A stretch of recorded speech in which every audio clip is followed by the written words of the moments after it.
भगवान की जय हो। तो जब मंथरा ने पूरा अयोध्या नगर सजा देखा तो पूछा लोगन का उचाऊ और राम तिलक सुनि भाउरदाहु। उसको बड़ा आत्मिक क्लेश हुआ, बड़ा आत्मिक कष्ट हुआ। अरे लोगों से पूछा तो लोगों ने बताया कि राजमहल में रहने वाली तुम दासी और राजमहल की होने वाली बात के बारे में भी कि तुमको पता नहीं। अरे तुमने सुना नहीं, राम जी राजा बनाए जाएंगे। अब राजा ने विचार किया है कि अपने बेटे राम को वो राजगद्दी दे दें, राम जी राजा बनने वाले। तो राम तिलक सुनि भाउरदाहु, उसके हृदय में बड़ी जलन हुई, आत्मिक कष्ट हुआ। बस जब आत्मिक कष्ट हुआ अपने स्वरूप को बिगाड़ा, बड़े दीन दुखी बड़े हीन भाव में वो रानी के पास में गई। और जब रानी ने देखा तो रानी ने पूछा, महारानी कैकेयी ने कहा, मंथरा आज तुम्हारे ऊपर कोई दुख है, कोई आपत्ति है, कोई विपत्ति है, या राजा ने तुमको कुछ कहा है? तो जब पूछा कि तू कहीं झगड़ कर आई है, भूखी है अथवा प्यासी है, मुझको सौगंध बता दासी, क्या तुझको बहुत उदासी है?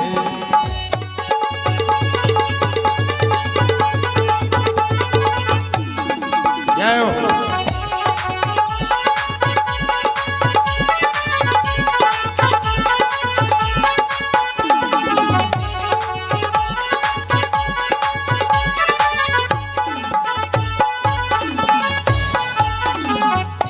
क्या राजा ने आपको कोई डांट दी है या फटकारा है?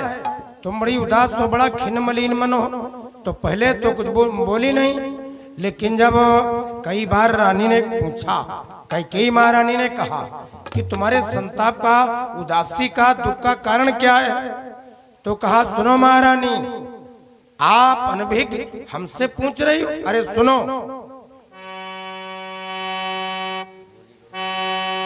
तब दासी कहने लगी, क्या तुम्हें नहीं मालूम और आज तिलक को है राम का मची है घर घर धूम। कहा पूरे नगर में, राजमहल में धूम मची है। अरे खुशियां मनाई जाने वाली, रामचंद्र जी का रात तिलक होने वाला। अरे क्या तुमको नहीं मालूम? तुमने नहीं सुना? राजा राम जी को राजगद्दी देने वाले, उनका तिलक करने वाले। जैसे बात कही तो कैकेयी रानी बड़ी प्रसन्न हो गई और कहने लगी, मंथरा तुमने आकर के ये हमको पहले अपने मुंह से समाचार सुनाया, हम तुम पर बड़ी प्रसन्न हैं। इस समाचार के बदले में हम तुमको दें क्या? अपने गले से कीमती एक नौलखा हार था, वो निकाला और मंथरा के गले में डाल दिया।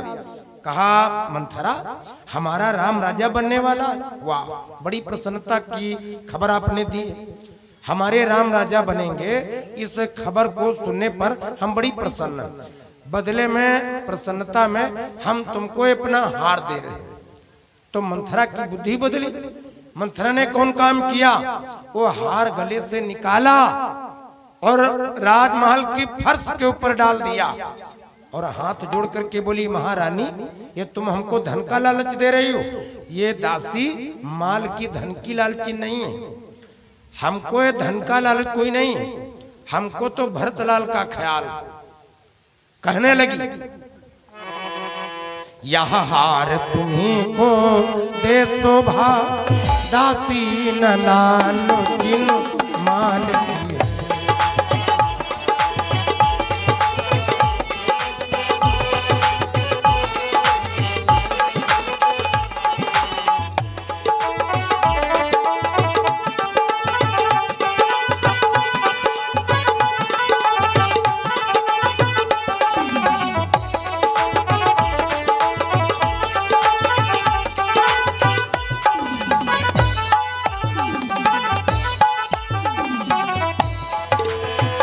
महारानी यार तुमको दे शोभा दासी नाल जिन मान की है। और सुनो महारानी है जी तो राम की और हार उस भोले भरत लाल की।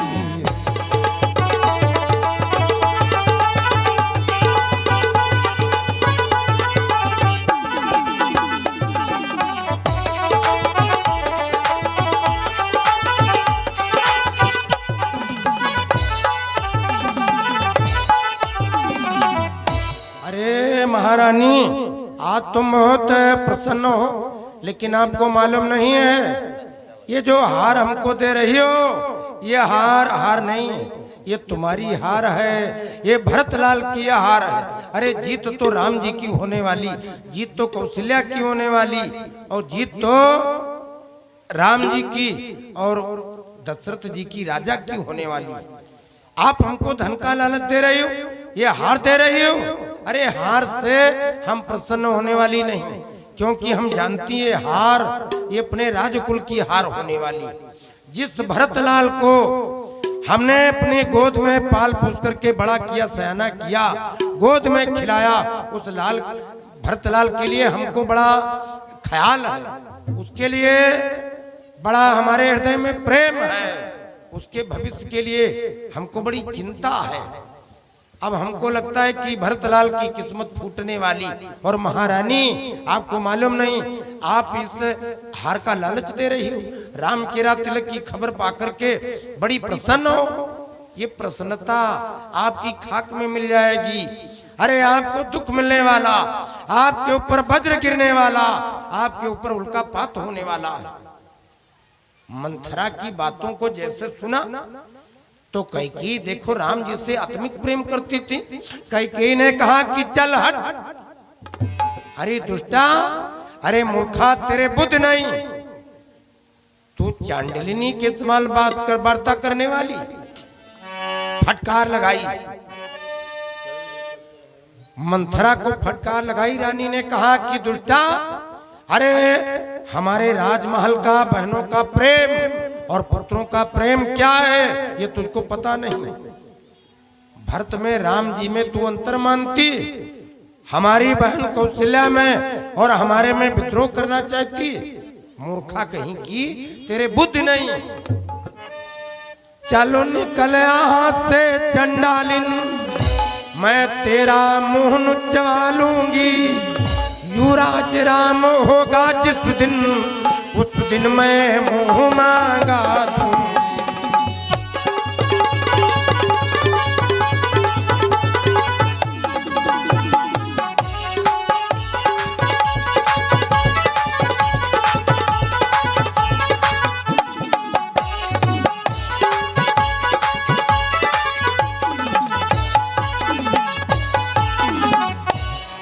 जिस दिन हमारा बेटा राम राजा बनेगा तो मनचीता हम तुमको उपहार देंगी, भेंट में देंगे।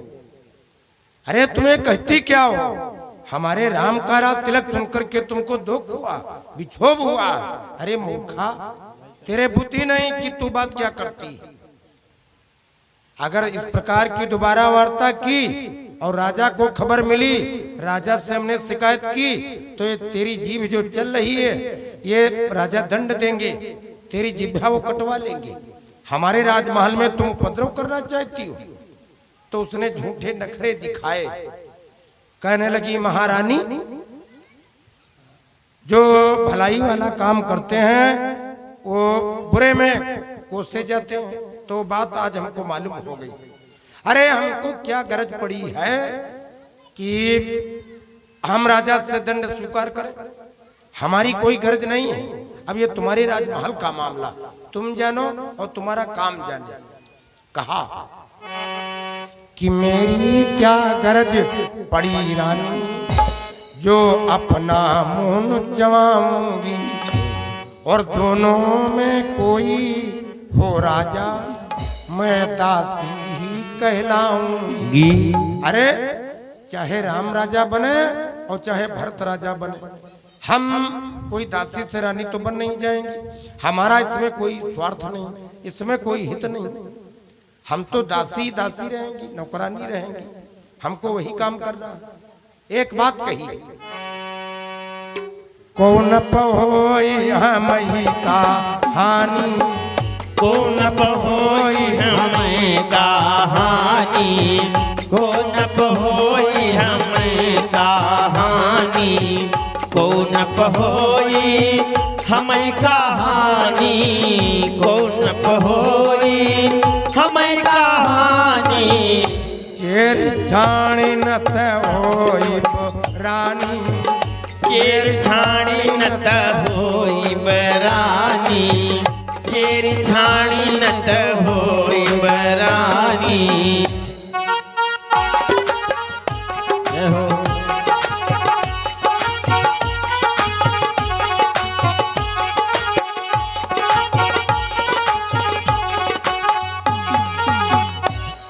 कहा चाहे राम राजा बने और चाहे भरत राजा बने, हमसे को लेना देना नहीं, हमारा कोई नुकसान नहीं होने वाला। ये हमने वो काम किया है, बरसों से हमने आपका नमक खाया तो शर्त अदा कर दी है। हमने भरतलाल को अपनी गोदी में पाल पोस करके सहना किया, भरतलाल को बड़ा हमने किया है। अरे उनको जन्म तो आपने दिया, लेकिन उनके प्रति लगाव हमारे, हम उनको अपने पुत्र के समान मानते हैं। और महारानी आप हमारे ऊपर क्रोध करती हो, राजा से दंड दिलवाने की बात करती हो, तो ठीक है, अब तुम जानो और तुम्हारा काम जाने। लेकिन एक बात याद रखना, महारानी अपना अपना होता है और गैर गैर का होता है। जब राम राजा बनेंगे और वो राजगद्दी पर बैठेंगे तो फिर उस समय आपके ऊपर प्रभाव क्या पड़ेगा।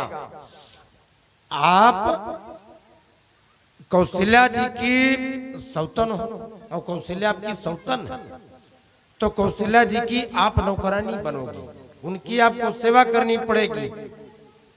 आज हमारी बातें आपको ये उल्टी लग रही और तब हमारी याद करोगी आप।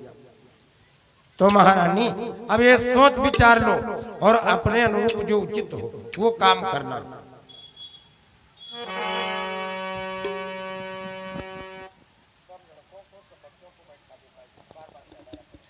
हरिओम। एक निवेदन है समस्त व्यवस्थापक बंधुओं से, ये जो प्रांगण में बाल गोपाल इधर उधर विचरण कर रहे हैं, इनको शांति करवा दें। हाँ, वो टेबल के ऊपर बैठे हैं जो बच्चे, इनको नीचे उतारो। जो बच्चे इधर उधर घूम रहे हैं सब बच्चे बैठ जाएं। पीछे भी देखो। हाँ। समस्त बाल गोपाल बैठ जावें।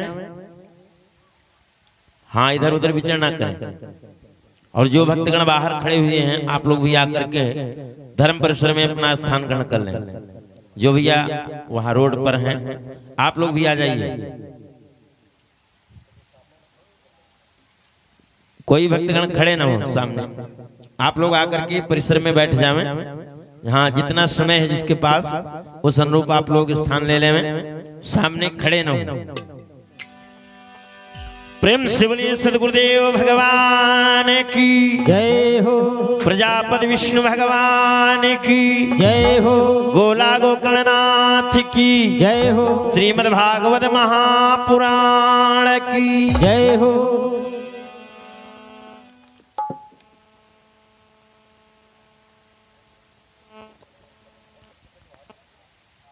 एक बार पुनः निवेदन, भैया लोग जो सामने खड़े हैं बैठ जाएं, और या तो फिर ऐसी जगह खड़े हो कि यहां से दिखे ना।